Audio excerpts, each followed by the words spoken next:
ॐ भूर्भुवः स्वः तत्सवितुर्वरेण्यं भर्गो देवस्य धीमहि धियो यो नः प्रचोदयात्।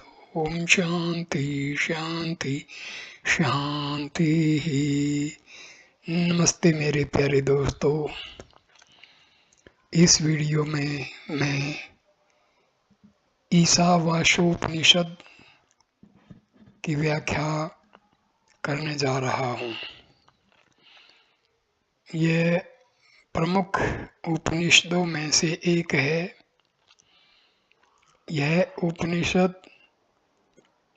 आकार में छोटा है, लेकिन शिक्षा में इसका बहुत ही महत्वपूर्ण है। इसलिए आकार पढ़ने जाते हुए इसकी शिक्षाओं के महत्व पर हमें जोर डालना है। इसमें कुल 18 श्लोक हैं, मगर हर श्लोक में ब्रह्म विद्या का मर्म छिपा हुआ है। वीडियो का प्रारंभ हम शांति पाठ से करते हैं। ओम पूर्णमदः पूर्णमिदं पूर्णात् पूर्णमुदच्यते पूर्णस्य पूर्णमादाय पूर्णमेवावशिष्यते। ओम शांति शांति शांति ही। ओम वह पर ब्रह्म पूर्ण है और यह कार्य ब्रह्म भी पूर्ण है, क्योंकि पूर्ण से पूर्ण की ही उत्पत्ति होती है तथा प्रलय काल में पूर्ण कार्य ब्रह्म का पूर्णत्व लेकर अपने में लीन करके पूर्ण पर ब्रह्म ही बच रहता है। त्रिविध ताप की शांति हो। ईशावास्यम आदि मंत्रों का कर्म में विनियोग नहीं है, क्योंकि वे आत्मा के स्वरूप का प्रतिपादन करने वाले हैं, जो कि कर्म का शेष नहीं है।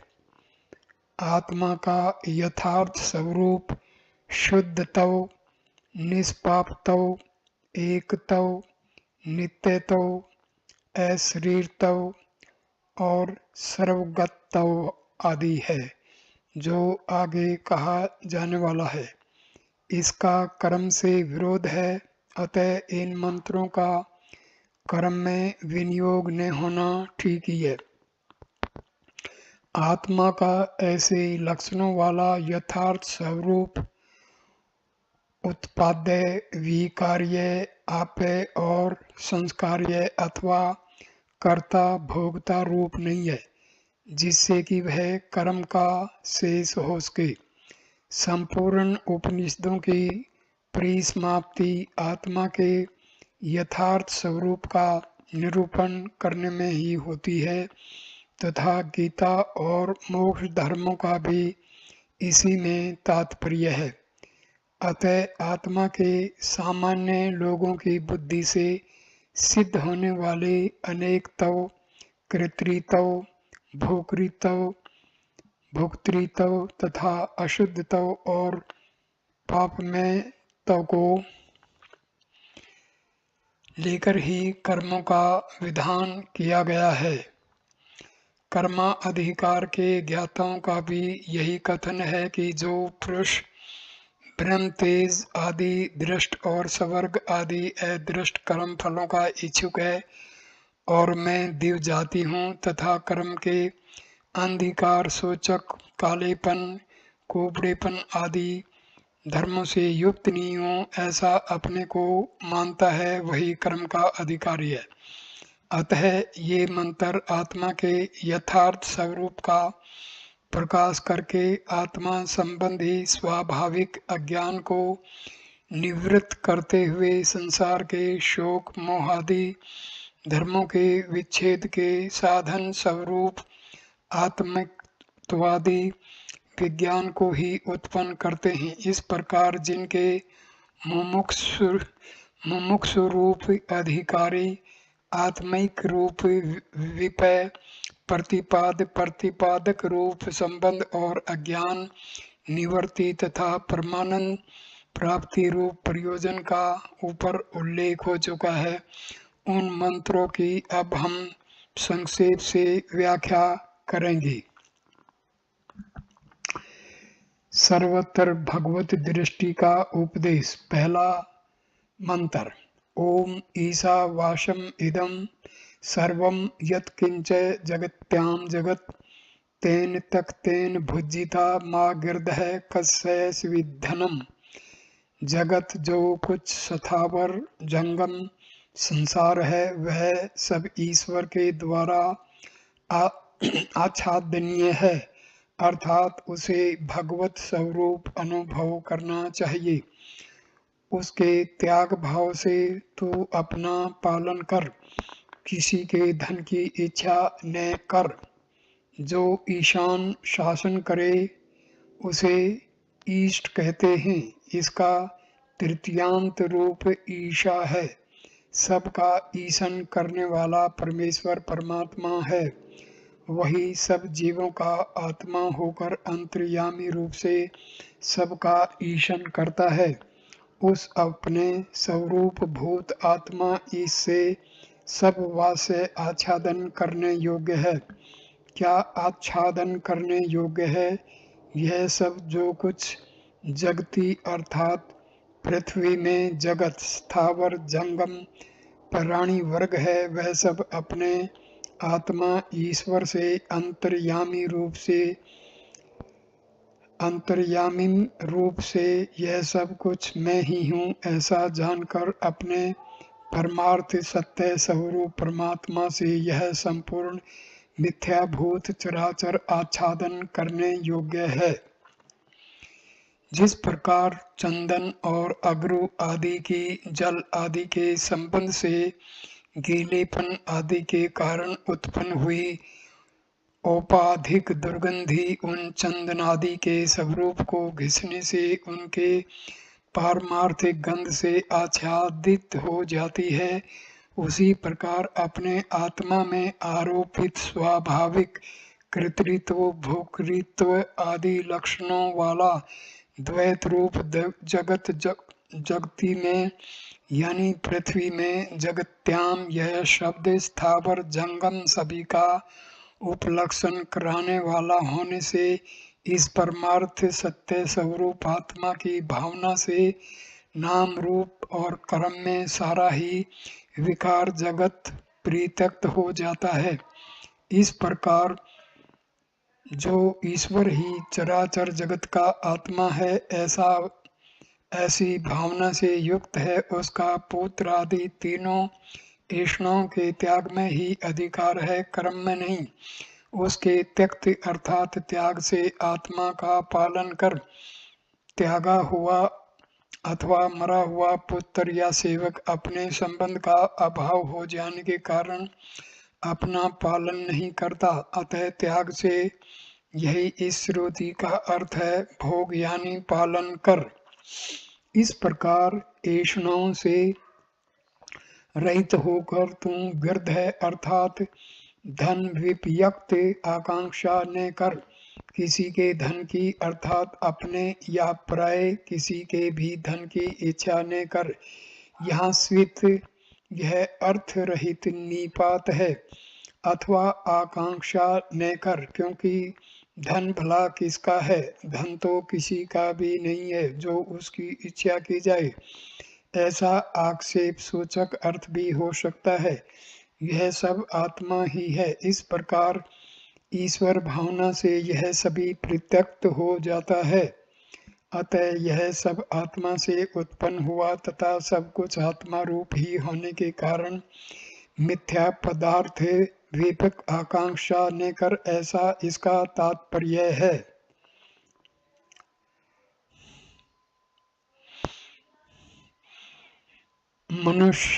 मनुष्यत्वाभिमानी के लिए कर्म विधि। इस प्रकार उपर्युक्त श्रुति का यही तात्पर्य है कि आत्मवेत्ता को पुत्रादि ऐष्णात्रय का त्याग करते हुए ज्ञान निष्ठ रहकर ही आत्मा की रक्षा करनी चाहिए। अब जो आत्म तत्व का ग्रहण करने में असमर्थ दूसरा अनात्मज पुरुष है, उसके लिए यह दूसरा मंत्र उपदेश करता है। दूसरा मंत्र, कुर्वन्नेवहि कर्माणि जिजीविषेच्छतः समा एवं तवयि नान्यथेतोऽस्ति न कर्म लिप्यते नरे। इस लोक में कर्म करते हुए ही 100 वर्ष जीने की इच्छा करे। इस प्रकार मनुष्य का अभिमान रखने वाले, तेरे लिए इसके सिवा और कोई मार्ग नहीं है जिससे तुझे अशुभ कर्म का लेप न हो। इस लोक में अग्निहोत्रादि कर्म करते हुए ही 100 तक अर्थात 100 वर्षों तक जीने की इच्छा करे। पुरुष की बड़ी से बड़ी आयु इतनी ही बतलाई गई है। अतः उस प्राप्त हुई आयु का अनुवाद करते हुए यह विधान किया है कि यदि 100 वर्ष जीने की इच्छा करे तो कर्म करते हुए ही जीना चाहिए। इस तरह इस प्रकार जीने की इच्छा करने वाले तुझ मनुष्य तव मात्र का अभिमान करने वाले के लिए इस अर्थात अग्निहोत्रादि कर्म करते हुए ही आयु बिताने के वर्तमान प्रकार से भिन्न और कोई ऐसा प्रकार नहीं है जिससे अशुभ कर्म का लेप न हो, अर्थात जिससे वह पुरुष कर्म से लिप्त न हो। अतः अग्निहोत्र आदि शास्त्र विहित कर्मों को करते हुए ही जीने की इच्छा करे। पूर्व यह कैसे जाना गया कि पूर्व मंत्र से सन्यासी की ज्ञान निष्ठा का तथा द्वितीय मंत्र से सन्यास में असमर्थ पुरुष की कर्म निष्ठा का वर्णन किया गया है। सिद्धांती कहते हैं, क्या तुम्हें स्मरण नहीं है कि जैसा पहले संबंध भाष्य में कह चुके हैं, ज्ञान और कर्म का विरोध पर्वत के समान अविचल है। यहाँ भी जो जीने की इच्छा करे वह कर्म करते हुए ही जीना चाहे तथा यह सच ईश्वर से आच्छादन करने योग्य है। उस चराचर जगत के त्याग द्वारा आत्मा की रक्षा कर, किसी के धन की इच्छा न कर इत्यादि वाक्यों से कर्मी और सन्यासी की निष्ठाओं का भेद ही निरूपण किया है तथा जीवन या मरण का लोभ न करे, वन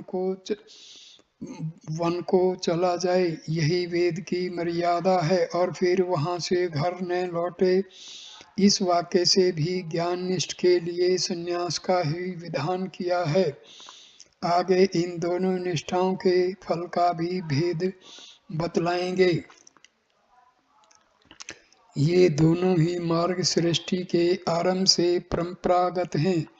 इनमें पहले कर्म मार्ग है और पीछे संन्यास रूप निवृत्ति मार्ग से तीनों ऐष्णाओं का त्याग किया जाता है। इन दोनों में संन्यास मार्ग ही उत्कर्ष मार्ग प्राप्त करता है। तैत्तिरीय श्रुति में कहा है कि संन्यास ही उत्कृष्टता को प्राप्त हुआ। वेदाचार्य भगवान व्यास ने भी बहुत सोच विचार कर ही अपने पुत्र से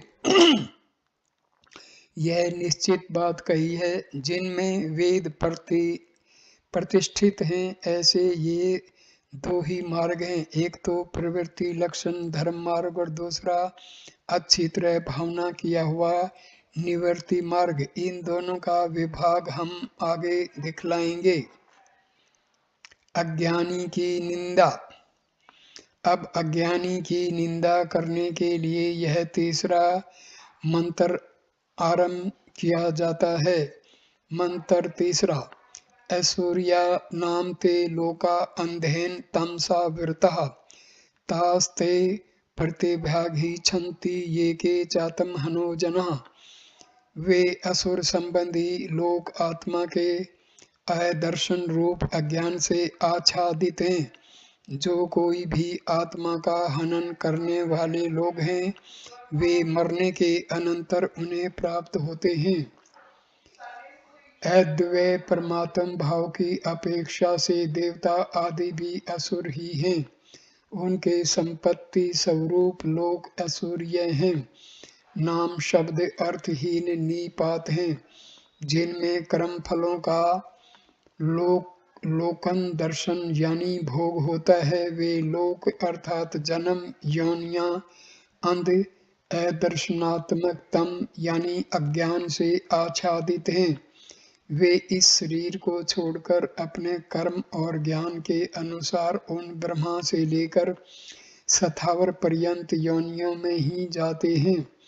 जो कोई आत्मा का घात नाश करते हैं, वे आत्मघाती हैं।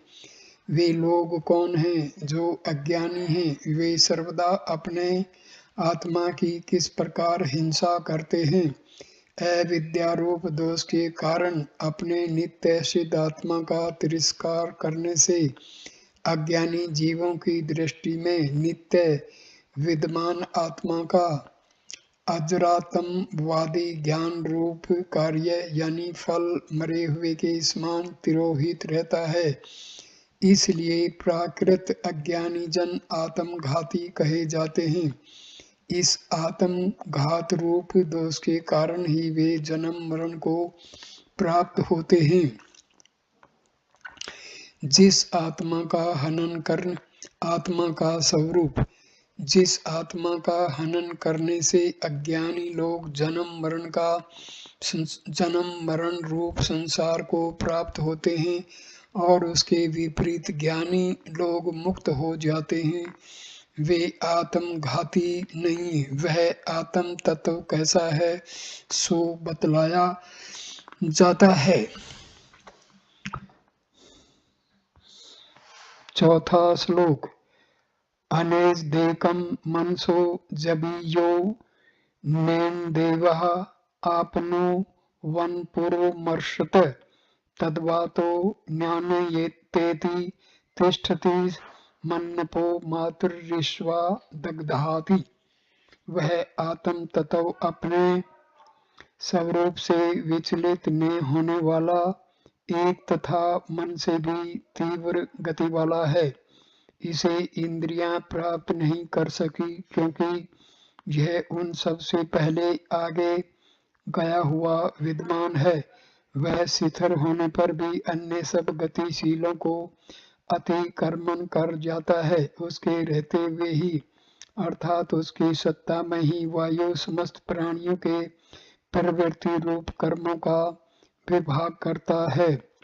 जो चलने वाला न हो उसे अनेजत कहते हैं, क्योंकि एजर कंपने इस धातु सूत्र से एज धातु का अर्थ कंपन है। इस प्रकार वह आत्म तत्व कंपन चलन अर्थात अपनी अवस्था से चित्त होने से रहित है, यानी सदा एक रूप है। वह एक ही सब प्राणियों में वर्तमान है तथा संकल्पादि रूप मन से भी जब ये अधिक वेगवान है। पूर्व। यह विरुद्ध बात कैसे कही जाती है कि वह आत्म तत्व ध्रुव एवं निश्चल है तथा मन से भी अधिक वेगवान है। सिद्धांति, यह कोई दोष नहीं है, क्योंकि निरुपाधिक और सोपाधिक रूप से यह विरुद्ध कथन भी बन सकता है। उस अवस्था में अपने निरुपाधिक रूप से तो अविचल और एक ऐसा कहा जाता है तथा अंतःकरण की मन रूप संकल्प विकल्पात्मिका उपाधि का अनुवर्तन करने के कारण मन से भी अधिक वेगवान कहा गया है।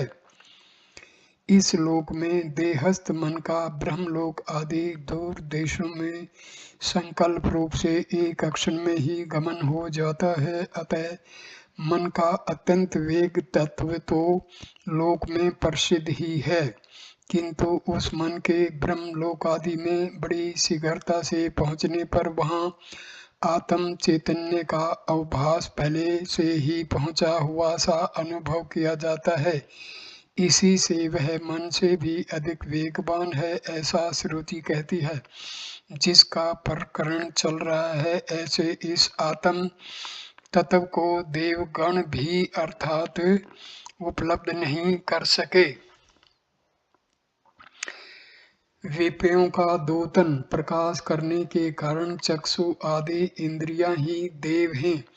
उन इंद्रियों से तो मन ही वेगवान है। अतः आत्मा तथा इंद्रियों के बीच में मनोव्यापार का व्यवधान रहने के कारण आत्मा का तो आभास मात्र भी इंद्रियों का विषय नहीं होता, क्योंकि आकाश के समान व्यापक होने के कारण वह वेगवान मन से भी पहले ही गया हुआ है। वह सर्वव्यापी आत्म तत्व अपने निरुपाधिक स्वरूप से संपूर्ण संसार धर्मों से रहित तथा अविक्रिय होकर ही उपाधिकृत संपूर्ण सांसारिक विकारों को अनुभव करता है और अविवेकी मूढ़ पुरुषों को प्रत्येक शरीर में अनेक सा प्रतीत होता है। इसी से श्रुति ने ऐसा कहा है। वह दौड़ते अर्थात तेजी से चलते हुए आत्मा से भिन्न अन्य मन, वाणी और इंद्रिय आदि का अतिक्रमण कर जाता है, मानो उन्हें पार करके चला जाता है। इव का भावार्थ श्रुति तिष्ठत ठहरने वाला इस पद से स्वयं ही दिखला रही है, अर्थात स्वयं अविकारी रहकर ही दूसरों को पार कर जाता है। उस नित्य चैतन्य स्वरूप आत्म तत्व के वर्तमान रहते हुए ही जो मातृ अर्थात अंतरिक्ष में संचार गमन करता है, वह मातृस्वा वायु जो समस्त प्राणों का पोषक और क्रियारूप है, जिसके अधीन ये सारे शरीर और इंद्रिय हैं तथा जिसमें ये सब ओतप्रोत हैं, और जो सूतर संज्ञक तत्व निखिल जगत का विधाता है, वह मातृस्वा अप अर्थात प्राणियों के चेष्टा रूप कर्म यानी अग्नि, सूर्य और मेघ आदि के ज्वलन, दहन, प्रकाशन एवं वर्षा आरंभादि कर्म विभक्त करता है, ऐसा इसका भावार्थ है। अथवा इसके भय से वायु चलता है इत्यादि भाव वाली श्रुतियों के अनुसार दधाती का अर्थ धारण करता है, ऐसा जानो। क्योंकि शरीर और इंद्रिय आदि सभी विकार सबके अधिष्ठान स्वरूप नित्य चैतन्य आत्म तत्व के विद्यमान रहते ही होते हैं। मंत्रों को आलस नहीं होता, अतः पहले मंत्र द्वारा कहे हुए अर्थ को ही फिर कहते हैं। 5वां मंत्र। तदेजति तन्नैजति तद्दुरे तद्वंतिके तदंतरस्य सर्वस्य तदु सर्वस्यास्य बाह्यते। वह आत्म तत्व चलता है और नहीं भी चलता, वह दूर है और समीप भी है, वह सबके अंतर्गत है और वही इस सब के बाहर भी है। जिसका प्रकरण है वह आत्म तत्व एजन करता चलता है, वही स्वयं नहीं भी चलता, अर्थात स्वयं अचल रहकर ही चलता हुआ सा जान पड़ता है। यही नहीं, वह दूर भी है, अज्ञानियों को सैकड़ों करोड़ों वर्षों में भी अप्राप्य होने के कारण दूर जैसा है। तद्वंती का तत् अंति के ऐसे पदच्छेद करना चाहिए। वही आंतिक अत्यंत समीप भी है, केवल दूर ही नहीं। विद्वानों का आत्मा होने के कारण समीप भी है, अतः वह सब प्रकार के अंतर यानी भीतर भी है, जैसा कि जो आत्मा सर्वांतर है इत्यादि श्रुति से सिद्ध होता है। आकाश के समान व्यापक होने के कारण वह इस नाम रूप और क्रियात्मक संपूर्ण जगत के बाहर तथा सूक्ष्म रूप होने से इसके भीतर भी है और श्रुति के प्रज्ञान घन ही है। इस कथन के अनुसार वह निरंतर बाहर भीतर के भेद को त्याग कर सर्वत्र ही है। छठा मंत्र, अभेददर्शी की स्थिति। छठा मंत्र, यस्तो सर्वाणि भूतान्य आत्म वानुपश्यति सर्वभूतेषु चात्मानं ततो न विजुगुप्सते। जो साधक संपूर्ण भूतों को आत्मा में ही देखता है और समस्त भूतों में भी आत्मा को ही देखता है, वह इस सार्वभौम दर्शन के कारण ही किसी से घृणा नहीं करता। जो प्रियविराट मुमुक्षु अव्यक्त से लेकर स्थावर पर्यंत संपूर्ण भूतों को आत्मा में ही देखता है, अर्थात उन्हें आत्मा से ही पृथक नहीं देखता तथा उन संपूर्ण भूतों में ही आत्मा को देखता है, अर्थात उन भूतों के आत्मा को भी अपना ही आत्मा जानता है। यानी यह समझता है कि जिस प्रकार मैं इस देह के कार्य भूत और कर्ण इंद्रिय संघात का आत्मा और इसकी समस्त प्रतीतियों का साक्षी चेतियता केवल और निर्गुण हूँ, उसी प्रकार अपने इस रूप से अव्यक्त से लेकर स्थावर पर्यंत संपूर्ण भूतों का आत्मा भी मैं ही हूँ। इस प्रकार जो सब भूतों में अपने निर्विशेष आत्म स्वरूप को ही देखता है, वह उस आत्म दर्शन के कारण ही किसी से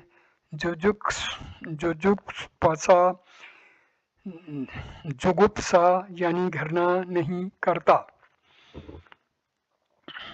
यह प्राप्त वस्तु का ही अनुवाद है। इस सभी प्रकार की घृणा अपने से भिन्न किसी दुपित पदार्थ को देखने वाले पुरुष को ही होती है। जो निरंतर अपने अत्यंत विशुद्ध आत्मा स्वरूप को ही देखने वाला है, उसकी दृष्टि में घृणा का निमित्त भूत कोई अन्य पदार्थ है ही नहीं। यह बात स्वतः प्राप्त हो जाती है, इसलिए वह किसी से घृणा नहीं करता। इस बात को दूसरा मंत्र भी कहता है। सातवां मंत्र, यस्मिन् सर्वाणि भूतानि अन्यमत्वा भूद्विजानतः तत्र को मोह कै शोक एक तो मनु पश्यतः। जिस प्रकार ज्ञानी पुरुष के लिए सब भूत आत्मा ही हो गए, उस समय एक तो देखने वाले उस विद्वान को क्या शोक और क्या मोह हो सकता है। जिसमें अथवा जिस पूर्वोक्त आत्म स्वरूप में परमार्थ तत्व को जानने वाले पुरुष की दृष्टि में वे ही सब भूत पदार्थ आत्म स्वरूप के दर्शन से आत्मा ही हो गए, अर्थात आत्म भाव को ही प्राप्त हो गए। उसमें अथवा उस आत्मा में क्या मोह और क्या शोक रह सकता है। शोक और मोह तो कामना और कर्म के बीज को में जानने वाले को ही हुआ करते हैं। जो आकाश के समान आत्मा का विशुद्ध एकत्व देखने वाला है, उसको नहीं होते। क्या मोह और क्या शोक, इस प्रकार अविद्या के कार्य स्वरूप शोक और मोह की आक्षेप रूप से असंभवता दिखलाकर कारण सहित संसार का अत्यंत ही उच्छेद प्रदर्शित किया गया है। आत्म निरूपण। उपर्युक्त मंत्रों से जिस आत्मा का वर्णन किया गया है, वह अपने स्वरूप से कैसे लक्षणों वाला है, इस बात को यह मंत्र बतलाता है। आठवां मंत्र, स प्रियगाछु कर्म कायन वरण न सुरः शोधन पाप विद्धम कबीर मनीषी प्रिभु स्वं भूरिया था तथ्यतोर्थान वेद छा स्वस्तिभ्य समाभ्य वह आत्मा सर्वगत शुद्ध अशरीरी अक्षत स्नायु से रहित निर्मल अपापहत सर्वद्रष्टा सर्वज्ञ सर्वोत्कृष्ट और स्वयंभू स्वयं ही होने वाला है।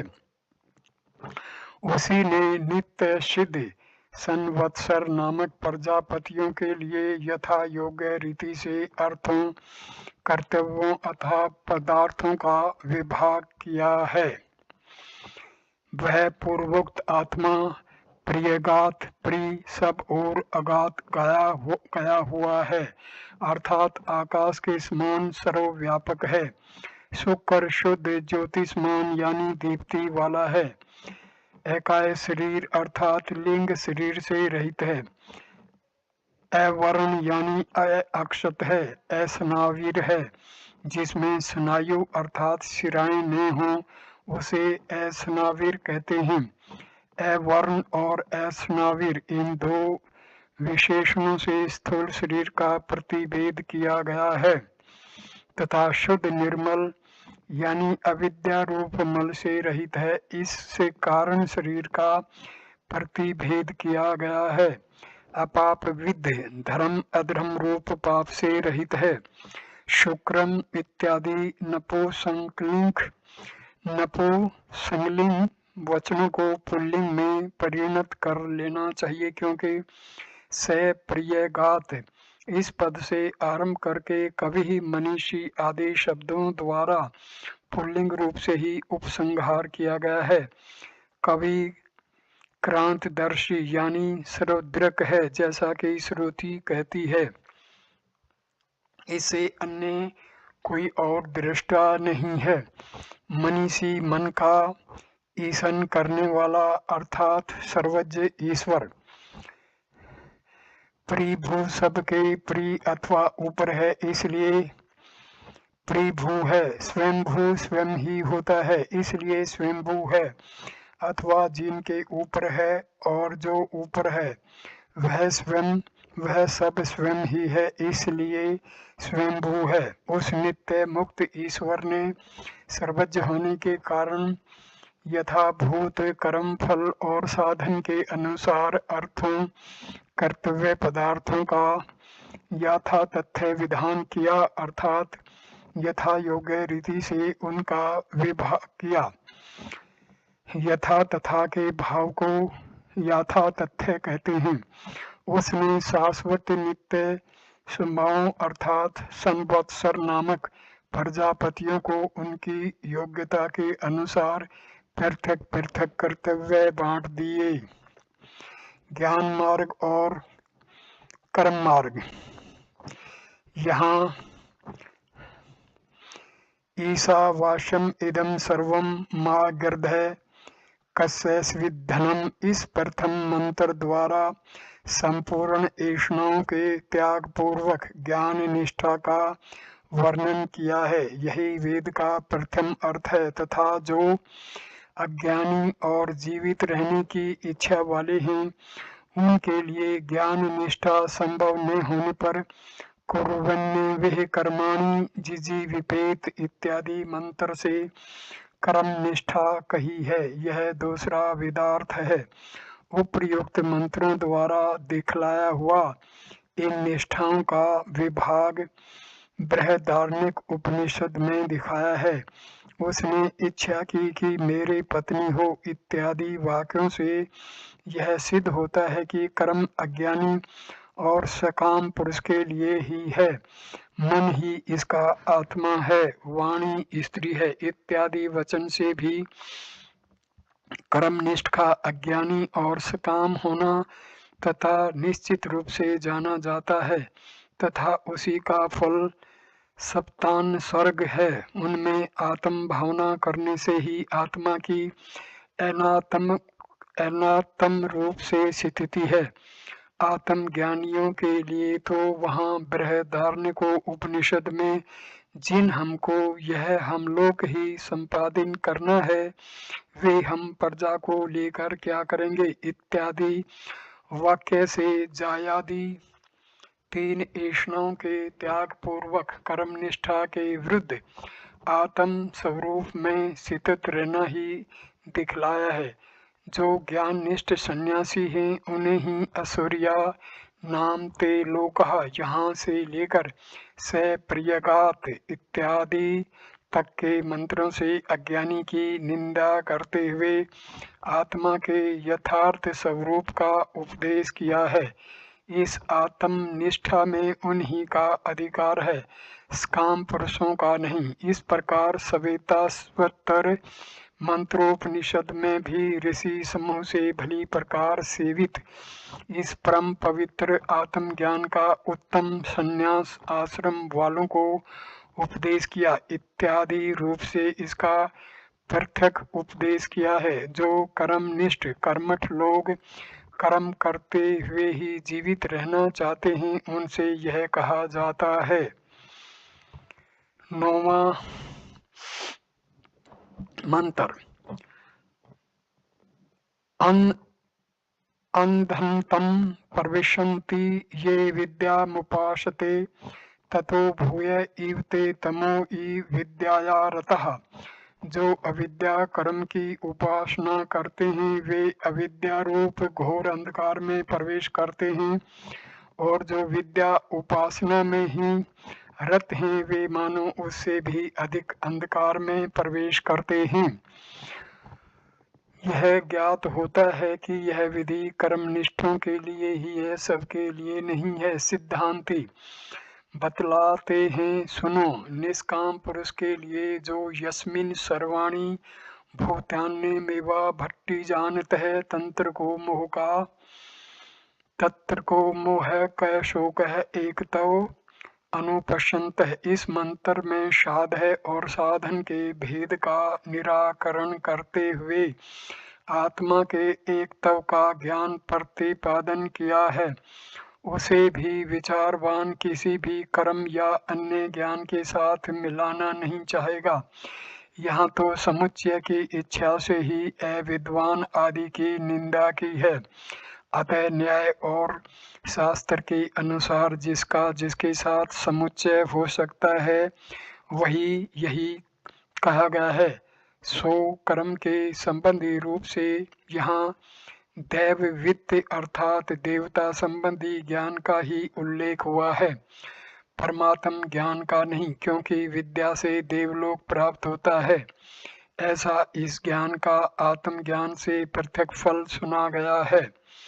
उन ज्ञान और कर्म से यहाँ जो एक एक करके अनुष्ठान की निंदा की है वह समुच्चय के अभिप्राय से है, निंदा के ही लिए नहीं, क्योंकि उस पद पर विद्या देवता ज्ञान से आरूढ़ होते हैं। विद्या से देवलोक की प्राप्ति होती है, वहाँ दक्षिण मार्ग से जाने वाले नहीं पहुँचते। कर्म से पितृलोक मिलता है इत्यादि एक का पृथक फल बतलाने वाली श्रुतियाँ भी मिलती हैं, और शास्त्र विहित कोई भी बात अकर्तव्य नहीं हो सकती। उनमें वे तो अज्ञान रूप अंधकार में प्रवेश करते हैं। कौन? जो अविद्या विद्या से अन्य अविद्या अर्थात कर्म यानी केवल अग्निहोत्रादि रूप अविद्या की ही उपासना करते हैं, अर्थात तत्पर होकर कर्म का ही अनुष्ठान करते रहते हैं, क्योंकि कर्म विद्या आत्मज्ञान के विरोधी हैं, इसलिए उन्हें अविद्या कहा गया है। तथा उस अंधकार से भी कहीं अधिक अंधकार में वे प्रवेश करते हैं। कौन? जो कर्म करना छोड़कर केवल विद्या यानी देवता ज्ञान में ही रत अनुरक्त हैं। विद्या और कर्म के अवान्तर फल भेद को ही इनके समुच्चय का कारण बतलाते हैं, नहीं तो एक दूसरे के समीप हुए फल युक्त और फलहीन परस्पर अंग और अंगी हो जाएंगे, अर्थात फल युक्त तो अंगी मुख्य हो जाएगा तथा फलहीन अंग गौण समझा जाएगा, यही इसका अभिप्राय है। 10वां मंत्र। अन्य देवाहुर्विद्या अन्ये दाहुर्विद्या इति शुश्रूम धीराणाम ये नस्ति दिवि चक्षिरे। विद्या देवता ज्ञान से और ही फल बतलाया गया है तथा अविद्या कर्म से और ही फल बतला है। ऐसा हमने बुद्धिमान पुरुषों से सुना है जिन्होंने हमारे प्रति उसकी व्याख्या की थी। विद्या से देवलोक प्राप्त होता है, विद्या से उस पर आरूढ़ होते हैं। ऐसी श्रुतियों के अनुसार वेद वेत्ता लोग कहते हैं कि विद्या से और ही फल मिलता है तथा कर्म से पितृलोक मिलता है। इस श्रुति के अनुसार अविद्या यानी कर्म से और ही फल होता है, ऐसा उनका कथन है। ऐसा हमने धीर अर्थात बुद्धिमानों के वचन सुने हैं, जिन आचार्यों ने हमसे उस कर्म तथा ज्ञान का व्याख्यान किया था, अर्थात उनकी व्याख्या की थी। तात्पर्य यह है कि यह उनका परंपरागत आगम है।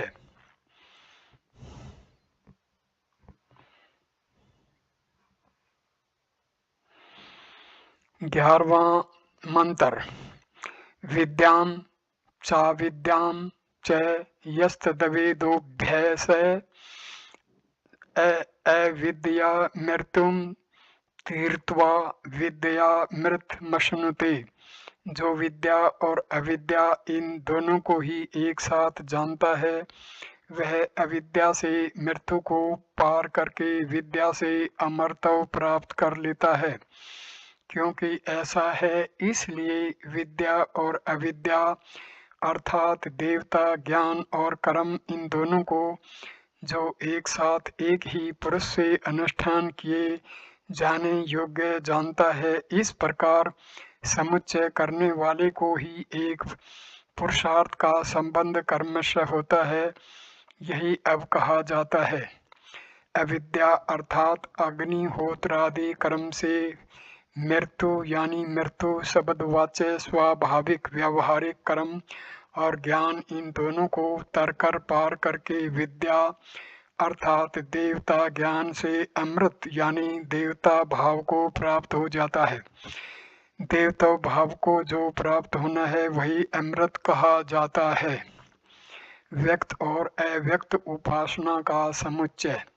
अब व्यक्त और अव्यक्त उपासनाओं का समुच्चय करने की इच्छा से प्रत्येक की निंदा की जाती है। 12वां मंत्र। अंधम तमे प्रविशन्ति ये संभूति मुपासते ततो भूय इव ते तमो इवो संभूत्यामृतः। जो असंभूति अव्यक्त प्रकृति की उपासना करते हैं वे घोर अंधकार में प्रवेश करते हैं, और जो संभूति कार्य ब्रह्म में रत हैं वे मानो उनसे भी अधिक अंधकार में प्रवेश करते हैं।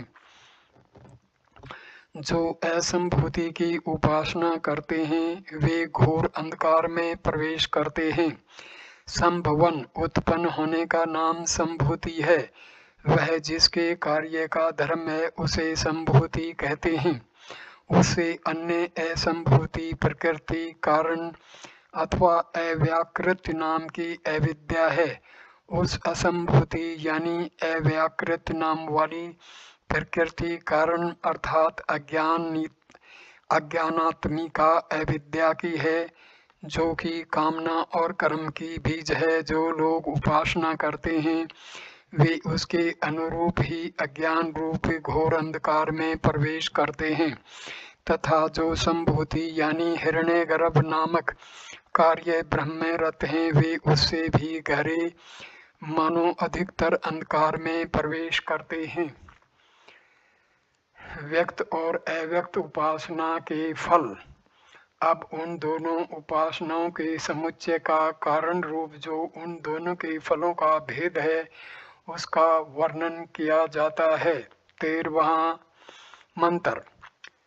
अन्ये देवाहो संभवाद अन्ये संभवात इति शुश्रूम धीराणाम ये नस्त दिव्य चक्षुरे कार्य ब्रह्म की उपासना से और ही फल बतलाया गया है तथा अव्यक्तो उपासना से और ही फल बतलाया है। ऐसा हमने बुद्धिमानों से सुना है जिन्होंने हमारे प्रति उसकी व्याख्या की थी। संभूति अर्थात कार्य ब्रह्म की उपासना से प्राप्त होने वाला अणिमा आदि ऐश्वर्य रूप और ही फल बतलाया अर्थात बखान किया है तथा असंभूति यानी अव्याकृत से अर्थात अव्याकृत प्रकृति की उपासना से और ही फल बतलाया है जिसे पहले अंध तम परविशंति आदि वाक्य से कह चुके हैं तथा पौराणिक लोग जिसे प्रकृति लय कहते हैं। ऐसा हमने धीरों बुद्धिमानों का कथन सुना है जिन्होंने हमसे उनका वर्णन किया था अर्थात व्यक्त और अव्यक्त उपासनाओं के फल का व्याख्यान किया था। क्योंकि ऐसा ही है इसलिए संभूति और असंभूति की उपासनाओं का समुच्चय उचित ही है। इसके सिवा एक पुरुषार्थ मूलक होने से भी उनका समुच्चय होना ठीक है। यही आगे कहते हैं 14वां मंत्र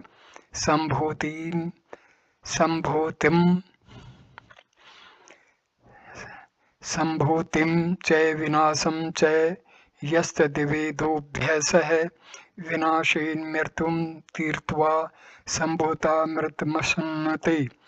जो असंभूति और कार्य ब्रह्म इन दोनों को साथ साथ जानता है वह कार्य ब्रह्म की उपासना से मृत्यु को पार करके असंभूति के द्वारा प्रकृति रूप अमरता प्राप्त कर लेता है।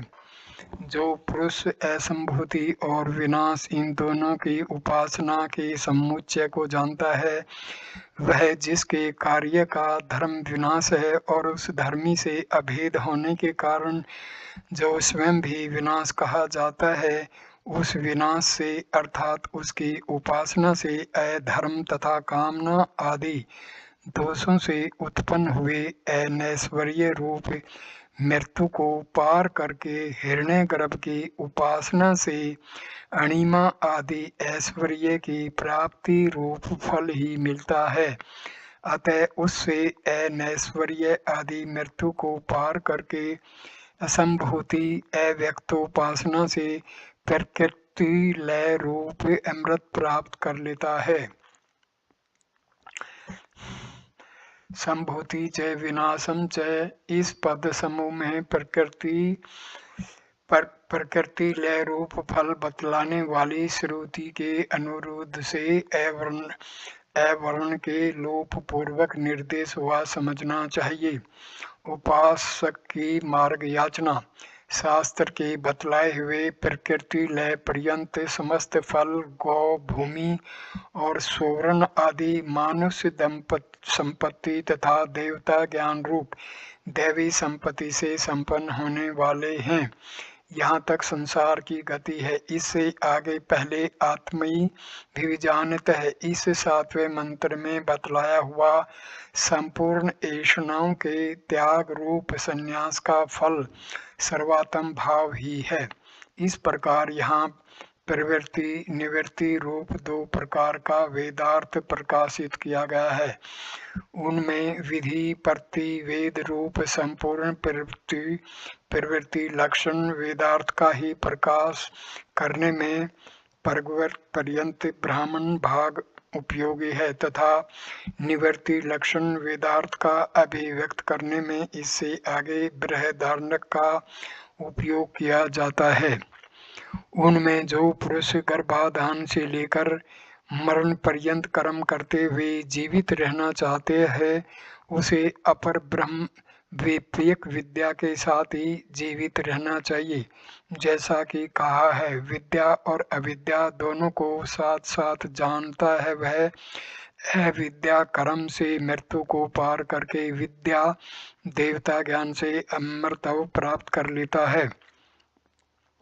वह किस मार्ग से अमृत प्राप्त करता है सो बतलाते हैं। वह जो सत्य है वही यह आदित्य है, जो इस आदित्य मंडल में पुरुष है तथा जो पुरुष दक्षिण नेत्र में है, वे दोनों ही सत्य हैं।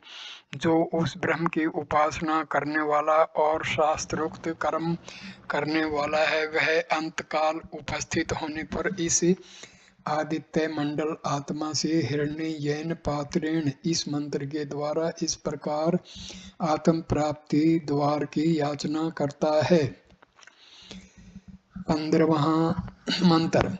हिरण्ययेन पात्रेण सत्यसा पीहितं मुखं त्वं पोषन् पाविर्ण सत्य धर्माय दृष्टये। आदित्य मंडल का ब्रह्म का मुख ज्योतिर्मय पात्र से ढका हुआ है। हे भूषण, मुझ सत्य धर्मा को आत्मा की उपलब्धि कराने के लिए तू उसे उघाड़ दे। जो सोने का सा हो उसे हिरण्य कहते हैं, अर्थात जो ज्योतिर्मय है। उस ढक्कने रूप पात्र से ही आदित्य मंडल में स्थित सत्य अर्थात ब्रह्म का मुख द्वार छिपा हुआ है। हे पोषण, सत्य की उपासना करने के कारण जिसका सत्य ही धर्म है, ऐसा मैं सत्य धर्मा हूँ। उस मेरे प्रति अथवा यथार्थ धर्म का अनुष्ठान करने वाले मेरे प्रति दृष्टि अर्थात सत्य स्वरूप की उपलब्धि के लिए तू उसे उघाड़ दे, उस पात्र को सामने से हटा दे। 16वां मंत्र। पोषण्य कर से यम सूर्या प्राजापत्य व्यू रश्मीन समूह तेजो यत्ते रूपम कल्याणतमं तत्ते पश्यामि यो सावसो पुरुष सोहमस्मि। हे जगत पोषक सूर्य, हे एका के गमन करने वाले, हे यम संसार का नियमन करने वाले, हे सूर्य प्राण और रस का शोषण करने वाले, हे प्रजापति नंदन, तू अपनी किरणों को हटा ले, अपने तेज को समेट ले। तेरा जो अतिशय कल्याण में रूप है उसे मैं देखता हूँ। यह जो आदित्य मंडलस्थ पुरुष है वह मैं हूँ। हे पोषण, जगत का पोषण करने के कारण सूर्य पूषा है, वह अकेला ही चलता है, इसलिए एकर्षी है। हे एकर्षे, सबका नियमन करने के कारण यम है। हे यम, किरण प्राण और रसों को स्वीकार करने के कारण सूर्य है। हे सूर्य, प्रजापति का पुत्र होने से प्रजापत्य है। हे प्रजापत्य, अपनी किरणों को दूर कर अपने तेज यानी संतप्त करने वाली ज्योति को पंजीभूत एकत्रित अर्थात शांत कर। तेरा जो अत्यंत कल्याण में अर्थात परम सुंदर स्वरूप है उसे तुझ आत्मा की कृपा से मैं देखता हूँ तथा यह बात मैं तुझसे सेवक के समान याचना नहीं करता, क्योंकि यह जो व्याहृति रूप अंगों वाला आदित्य मंडलस्थ पुरुष है, जो पुरुषाकार होने से अथवा जो प्राण और बुद्धि रूप से समस्त जगत को पूर्ण किए हुए है, या जो शरीर रूप पुर में शयन करने के कारण पुरुष है, वह मैं ही हूँ। मरणोन्मुख उपासक की प्रार्थना। 17वां मंत्र। वायुर्निलमृतमथेदं भस्मांतरं शरीरम ओम कीर्तो समर कीर्तो समर कीर्तो समर कीर्तो समरः।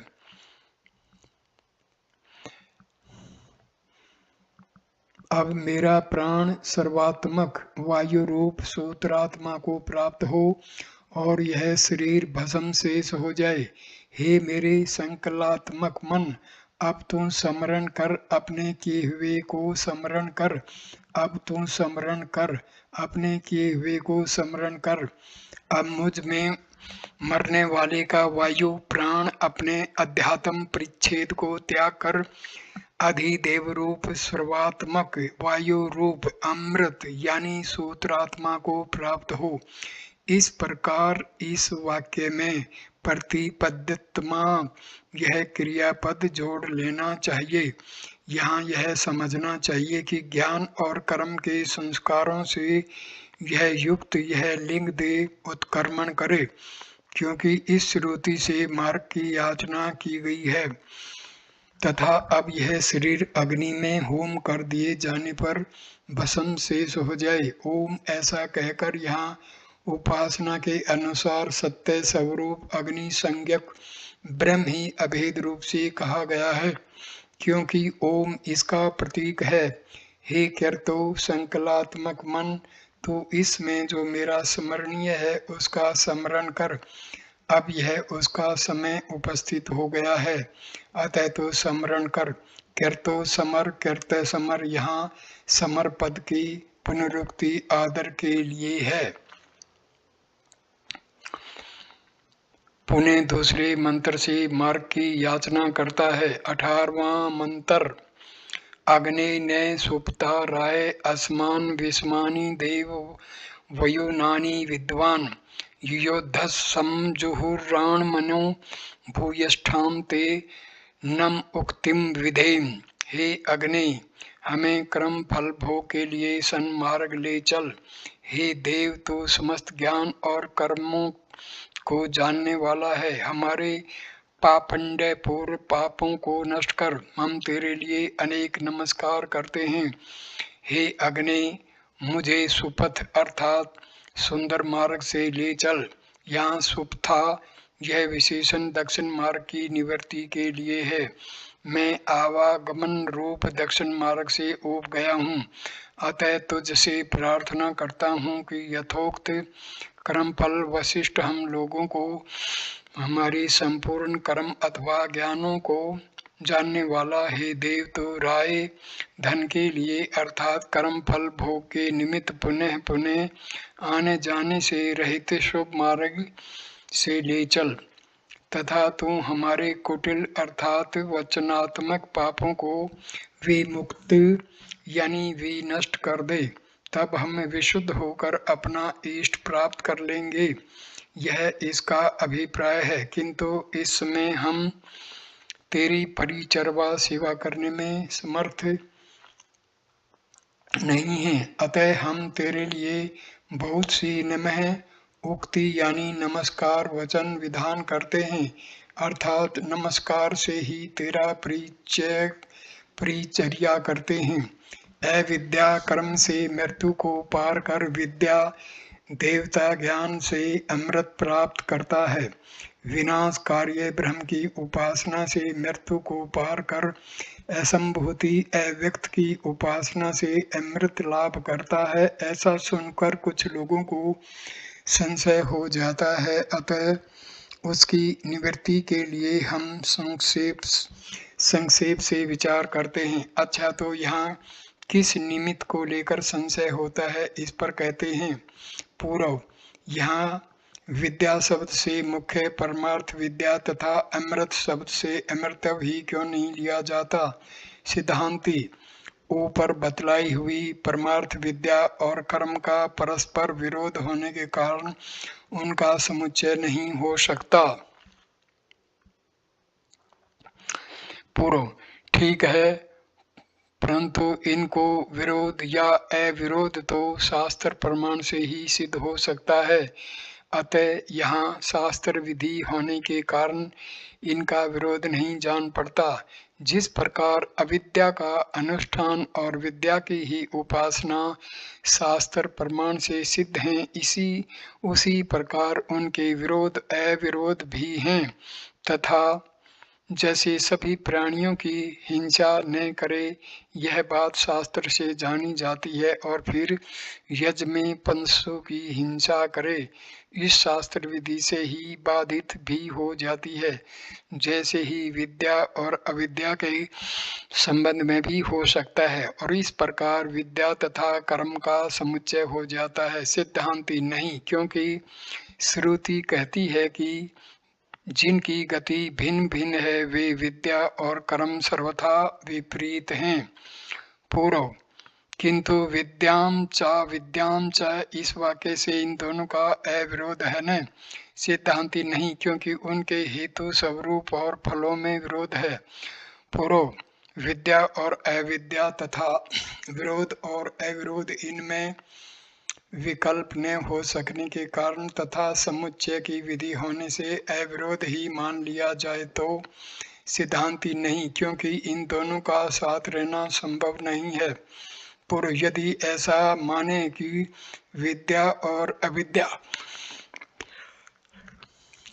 कर्म से एक आश्रय में रहने वाले हैं तो सिद्धांति नहीं, क्योंकि विद्या के उत्पन्न हो जाने पर अविद्या का नाश हो जाता है और फिर उसी आश्रय में अविद्या की उत्पत्ति नहीं हो सकती। अग्नि ओशन और प्रकाश स्वरूप है। इस ज्ञान के उत्पन्न होने पर जिस अग्नि रूप आश्रय में यह उत्पन्न हुआ है उसी में अग्नि शीतल और अप्रकाश में है, ऐसा अज्ञान नहीं हो सकता। अधिक क्या इसमें इस विषय में उस पुरुष को संदेह अथवा भ्रम भी नहीं हो सकता। ज्ञानी के लिए शोक मोह आदि का असंभव बताने वाली यस्मिन् सर्वाणि भूतानि मेवाद्विभाजनतः तत्र को मोह क शोक एक मनुष्य पश्यत, इस श्रुति में भी यही सिद्ध होता है। इस प्रकार अविद्या के असंभव हो जाने पर इसके आश्रय से प्राप्त होने वाले कर्म भी नहीं हो सकते। यह बात हम पहले ही कह चुके हैं।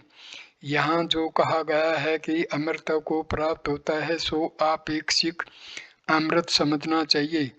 यदि विद्या शब्द से परमात्म विद्या ली जाए तो हिरण्य मेन इत्यादि मंत्रों से मार्ग आदि की याचना नहीं बन सकती, इसलिए यहाँ उपासना के साथ ही कर्म का समुच्चय किया गया है, परमात्म ज्ञान के साथ नहीं।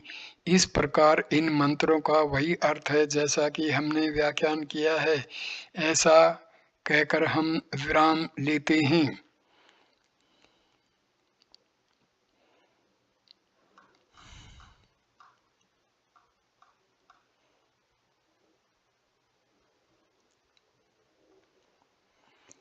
शांति पाठ। ओम पूर्णमदः पूर्णमिदं पूर्णात् मदुच्यते पूर्णस्य पूर्णमादाय पूर्णमेवावशिष्यते। ओम शांति शांति शांति। तो यहाँ पर हम इस उपनिषद का समापन करते हैं। वीडियो देखने के लिए धन्यवाद मेरे दोस्तों। नमस्कार।